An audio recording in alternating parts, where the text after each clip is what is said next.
উন্নয়নের নামে জলাশয় নদী দখল করার মাধ্যমে অস্তিত্ব সংকটে রাজধানীর উপকণ্ঠ সাভার। পরিবেশ আইনবিদ সমিতি বেলা পরিবেশ রক্ষার সাভারকে কেন্দ্র করে সর্বোচ্চ মামলা করলেও কার্যকর কোনো পরিবর্তন হয়নি।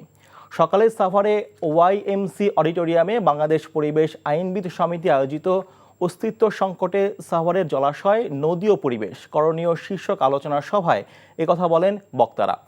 পরিবেশ দূষণ ও বিপর্যয়ে ক্ষতিগ্রস্তরা ছাড়াও আলোচনা সভায় উপস্থিত রয়েছেন সাভার উপজেলা নির্বাহী কর্মকর্তা আবু বকর সরকার, বেলার ভারপ্রাপ্ত নির্বাহী পরিচালক তসলিমা ইসলাম, ফিল্ড কোঅর্ডিনেটর এম মামুন, নদী ও পরিবেশ রক্ষা কমিটির সাধারণ সম্পাদক শামসুল হক।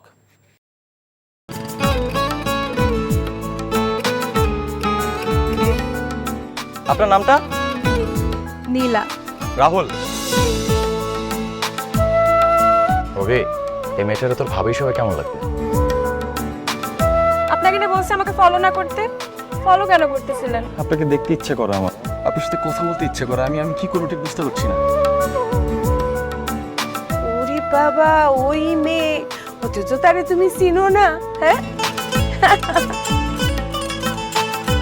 কি মায়ায় তাকাও তুমি, একটু দেখে চোখের খেয়াল, তোমায় দেখার তৃষ্ণা ভীষণ। ভালোবাসায় বুঝি দেনা পাওনা থাকে? অবশ্যই থাকি, ভালোবাসা সবকিছু থাকে।